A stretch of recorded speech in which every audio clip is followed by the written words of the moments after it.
What up, hero? This video really hit my heart yesterday to make today, right? Because I'm going through this right now. If you watch my last video, I'm in a dark place right now, but I'm not giving up, right? This is pretty much a follow-up video for that, trying to help people climb out of them dark places, right? Because I'm kind of getting out of it now, right? Because the dark place is going to happen. The devil is going to knock you off course, period. Like there's no way around it.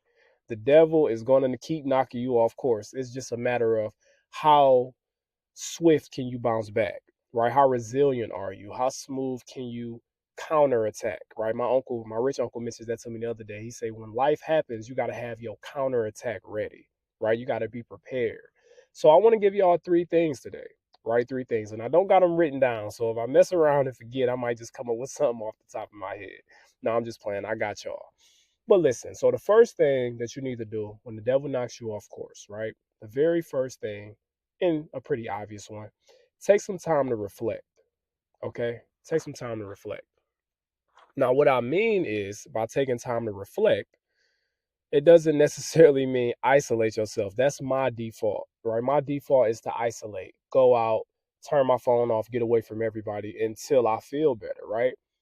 But what I notice is that that doesn't really help the problem.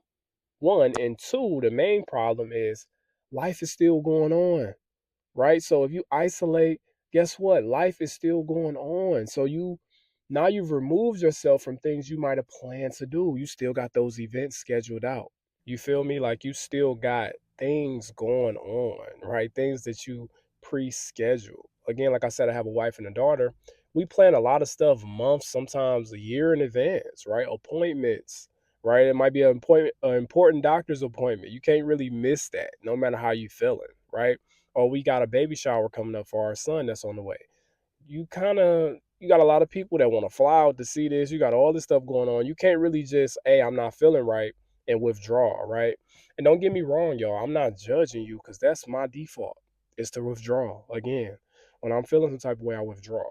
So when I say take time to reflect, right, back on that, all I'm saying is find a quiet space to really think and figure out what the hell is going on, right?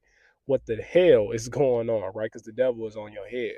Or it could be just God testing you. But either way, you got to spend some quiet time, spiritual time to really figure out what's going on, right? So that's one, right? Two, okay, set tiny goals, right? Now, I'm not talking about your long term vision and dreams. I'm talking about your daily goals, right? What is your daily goals? Is your daily goals to write for 20 minutes? Like, let's say if you're a writer, I'm going to write some 300 words a day. You might need to just lower that down to 100 for a while, for a couple of days. You know what I mean? Just to like, what you do is you don't completely cut off the momentum, but you still make progress while still giving yourself grace, if that makes sense, right? So you want to set tiny goals, but don't completely just stop doing everything that you're doing, right? All of those good habits you've been building over time, all of those routines that you will have established, you don't want to just completely break them because it's hard to build them back again, as you know.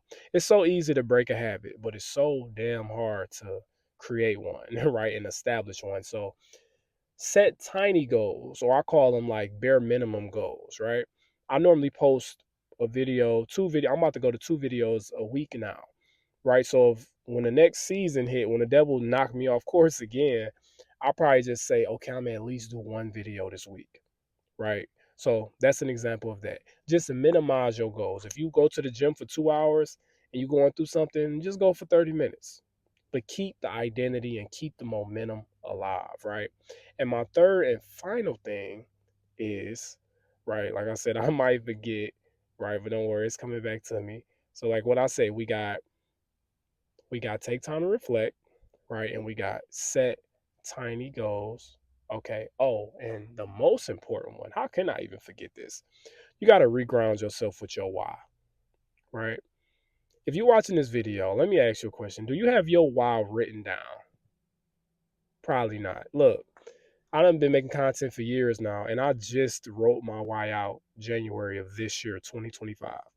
Right? Honestly, I didn't have a clear why. It wasn't clear, it wasn't written down, it wasn't concrete. Therefore, when things got hard, it was so easy to just withdraw and stop because I don't have a why, right? So you want to reground yourself with it, right? I read mines last night and I looked at it and I said, this is really what I want to do. I want to glorify God, right? By breaking generational curses, right?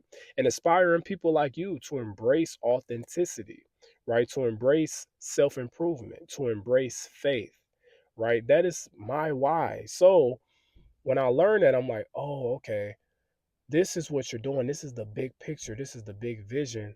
No matter how you feeling, you got to stick with it, right? Break generational curses by being a great husband, by being a great father. Okay, so reground yourself with your why. That's my last takeaway for you. When the devil knocks you off course, you start doing these three things, you will get out that dark place and back into your happy place. I'm Rasta Heroes. I appreciate you. Make sure you like, comment, and subscribe.